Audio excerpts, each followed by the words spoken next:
Šiandien esam parodoj Ką pasėsi 2021 ir džiaugiuosi, kad pagaliau galim pakalbėti apie pačias naujausias tendencijas.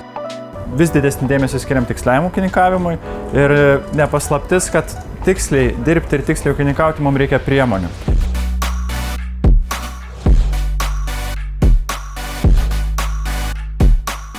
Vienas naujausių CropSpec tikslėja azotinio tręšimo sensoriai, kurių pagalba nustatomas chlorofilo kiekis augaluose ir galim tiksliai atiduoti azotinės trąšas, kurių reikia augalam, būtent tiek, kiek reikia ten, kur reikia.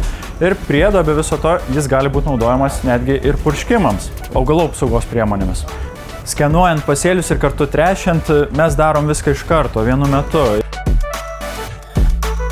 Atlikus šios darbus mes galim pasižiūrėti gautą medžiagą tiek biomasės kiekį, tiek faktinį ištręšimą TEP platformoje, kuri yra TopCon sistemą aptarnaujanti platforma. Pamatę šiuos duomenis, mes galim tiksliai įvertinti, kokius sprendimus reikia priimti ateityje.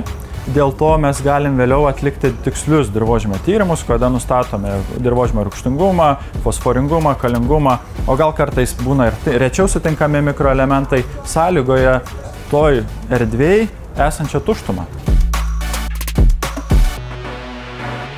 Javų ir rapsų augintojai atėję į mūsų palapinę ir susipažinę su CropSpec prietaiso galimybėmis, visi vienbalsiai tvirtina, jog tręšti tiksliau yra būtina ir tą daryti jau šiandien. Ir tokiu būdu sutaupyti šiek tiek augalų apsaugos priemonių ir atlikti darbą ypatingai tiksliai.